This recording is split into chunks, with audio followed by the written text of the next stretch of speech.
সম্পূর্ণ বাইবেলের মধ্যে একটাও দ্ব্যর্থহীন উক্তি দেখান যেখানে যীশুখ্রিস্ট তার উপর শান্তি বর্ষিত হোক নিজেও বলেছেন যে আমি ঈশ্বর, আমার উপাসনা করো, আমি খ্রিস্টান ধর্ম গ্রহণ করব।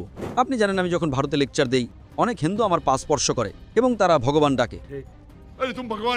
কোথাও বলা নেই তিনি পাপের মূল্য দেবেন। তাই যদি মসীহ মারা না যান তবে তারা মিথ্যা বলেছিলেন। এখন সেন্ট পল যীশুখ্রিস্ট তার উপর শান্তি বর্ষিত হোক এর শিষ্যও ছিলেন না। হৃদয়ের প্রশান্তি।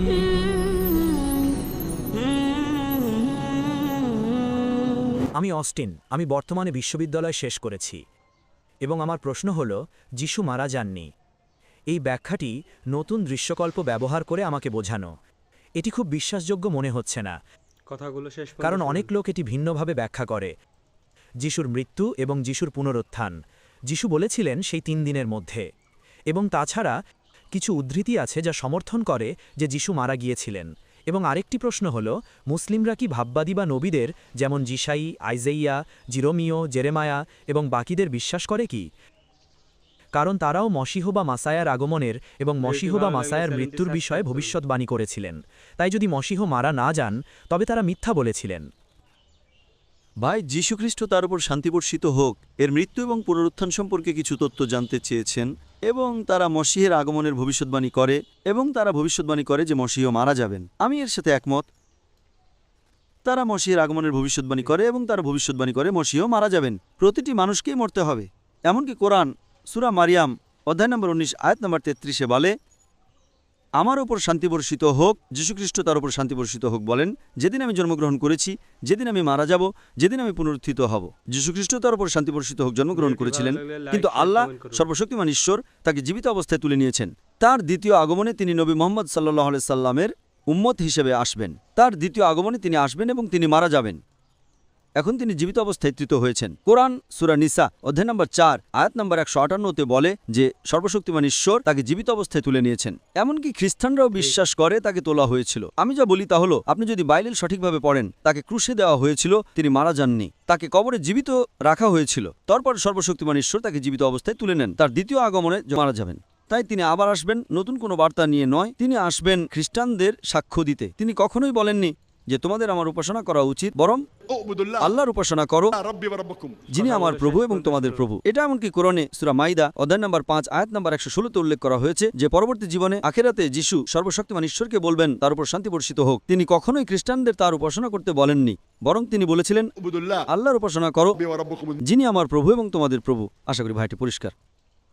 হ্যাঁ, কিন্তু তারা তার মৃত্যুকে যেভাবে বর্ণনা করে যে তিনি আমাদের পাপের মূল্য দেবেন এবং এই জাতীয় বিষয়গুলো, কোথাও বলা নেই তিনি পাপের মূল্য দেবেন।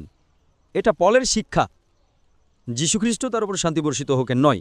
বাইবেলের একটা আয়াত দেখান যেখানে যীশুখ্রিস্ট তার উপর শান্তি বর্ষিত হোক বলেন আমি অন্যদের পাপ বহন করব। এটাই ইজিকেলের শিক্ষার বিরুদ্ধে যায়। আমি নবীদের কথা বলছি, যিশুর কথা নয়, পুরনো নবীদের। পুরনো নবীরা, হ্যাঁ, আপনাকে বুঝতে হবে। আপনি যদি বাইবেল পড়েন, বাইবেল বুক অব ইজিকেল অধ্যায় নম্বর 18 আয়াত নম্বর 20 বলে যে আত্মা পাপ করবে সে মারা যাবে।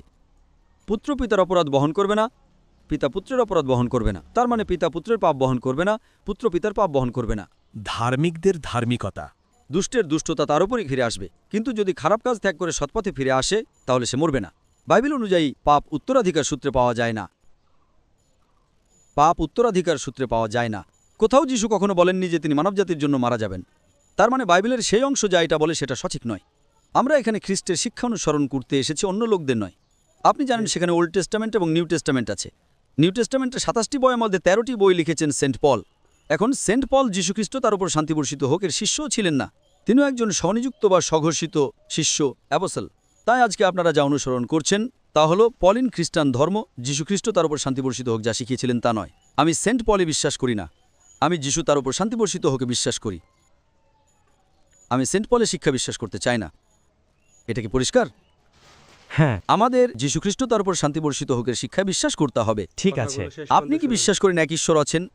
আমি শেষ করিনি, দয়া করে আপনি নন। হ্যাঁ, আপনি কি বিশ্বাস করেন যিশু ঈশ্বর? বাইবেল অনুযায়ী এটা তাই বলে। কোথায় বলে? সম্পূর্ণ বাইবেলের মধ্যে একটাও দ্ব্যর্থহীন উক্তি দেখান যেখানে যীশুখ্রিস্ট তার উপর শান্তি বর্ষিত হোক নিজেও বলেছেন যে আমি ঈশ্বর, অথবা কেন বলেছেন আমার উপাসনা করো, আমি খ্রিস্টান ধর্ম গ্রহণ করব।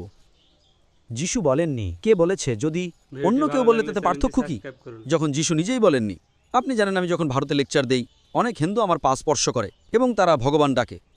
अरे तुम भगवान है। আমি কি ভগবান হয়ে যাই? না। কারণ আমি হিন্দু শাস্ত্র উদ্ধৃত করি। আপনি জানেন আমি কিভাবে বাইবেল উদ্ধৃত করি। কিছু হিন্দু আমার পা স্পর্শ করে এবং তারা বলে ভগবান, এতে কি আমি ভগবান হয়ে যাই? না। একইভাবে অন্য কেউ বলে যিশু ঈশ্বর, এতে তিনি ঈশ্বর হয়ে যান না। ভাই, আপনি কি বিশ্বাস করেন যিশু ঈশ্বর এবং পবিত্র আত্মা সম্পর্কেও? ভাই, আপনি কি বিশ্বাস করেন যিশু ঈশ্বর? হ্যাঁ। আপনি বিশ্বাস করেন তিনি ঈশ্বর? হ্যাঁ। তিনি কোথায় বলেছেন তিনি ঈশ্বর? চার্চ বলে। সেই উদ্ধৃতিগুলো এখনো খুঁজছি। দুঃখিত, আমি উদ্ধৃতিগুলো মুখস্থ করিনি। কিন্তু আপনি জানেন যে এটা বাইবেল উল্লেখ আছে। হ্যাঁ। কোথায়? আপনি একটা কাজ করুন, অন্য লোকদের প্রশ্ন করতে দেন, ততক্ষণে আপনি খুঁজুন। আপনি ইন্ডেক্সে খুঁজুন কোথায় যিশু বলেছেন তিনি ঈশ্বর। আপনি জানেন সেখানে ইন্ডেক্স আছে। যদি আপনি না জানেন তবে আপনি ইন্ডেক্সে দেখুন অথবা দেখুন।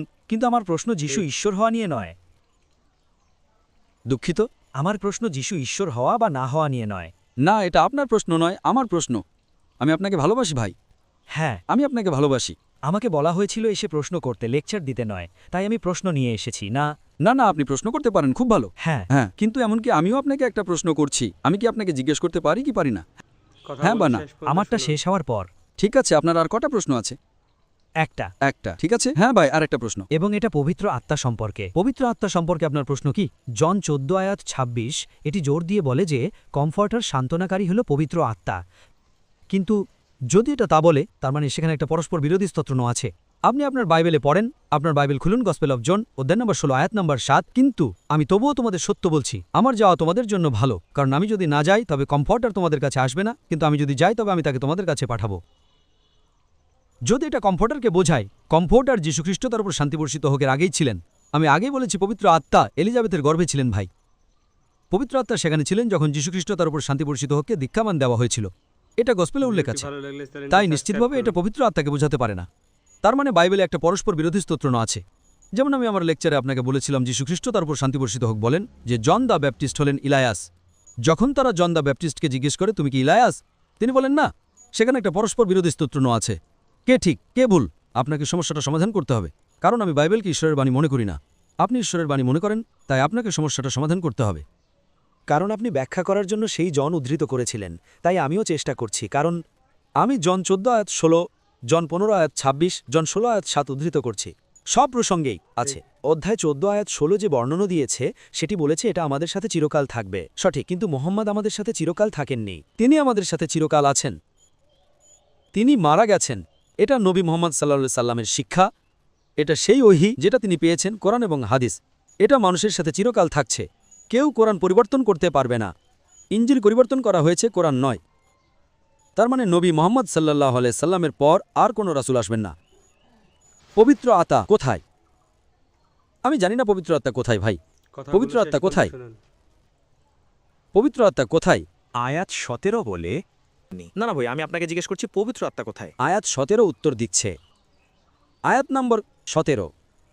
সত্যের আত্মা, যাকে জগৎ গ্রহণ করতে পারে না, কারণ সে তাকে দেখে না বা চেনে না।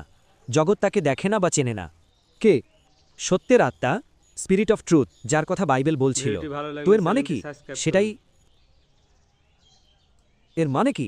আপনি বুঝিয়ে দিন, আমি বুঝতে পারছি না। আমি ইতিমধ্যে আমার লেকচারে আপনাকে বুঝিয়ে দিয়েছি। আপনি আমার ব্যাখ্যায় বিশ্বাস করতে চান না, আমি কি করতে পারি? আমি আপনাকে ব্যাখ্যা দিচ্ছি, কিন্তু আপনি চার্চের ব্যাখ্যা মনে রেখেছেন যা বাইবেলের সাথে মিলছে না, তো আমি কি করব? এই কমফোর্টার গ্রিক প্যারাক্লিটস থেকে ট্রান্সলেট করা হয়েছে। প্যারাক্লিটসের আসল শব্দ হলো একজন ভালো বন্ধু, একজন উকিল, অ্যাডভোকেট। যদি তারা কমফোর্টার বলে আমার কোনো সমস্যা নেই, কিন্তু আসল শব্দ হলো পেরিক্লিটস। পেরিক্লিটসের আসল অর্থ হলো যিনি প্রশংসা করেন, দ্য ওয়ান হু প্রেজেস। যদি আপনি মূল পাণ্ডুলিপিতে যান, গ্রিক এবং আরামাইক শব্দ এখানে পেরিক্লিটাস, যার অর্থ যিনি প্রশংসা করেন। যদি আপনি আরবিতে ট্রান্সলেট করেন, এর অর্থ আহমেদ। আমি আমার লেকচারে বলেছি এটা বলছে যিনি প্রশংসা করেন। এটা নবী মুহাম্মদ সাল্লাল্লাহু আলাইহি সাল্লামের আরেকটা নাম। আশা করি উত্তর পেয়েছেন। আসসালামু আলাইকুম। ভিডিওটি ভালো লাগলে চ্যানেলটি সাবস্ক্রাইব করুন।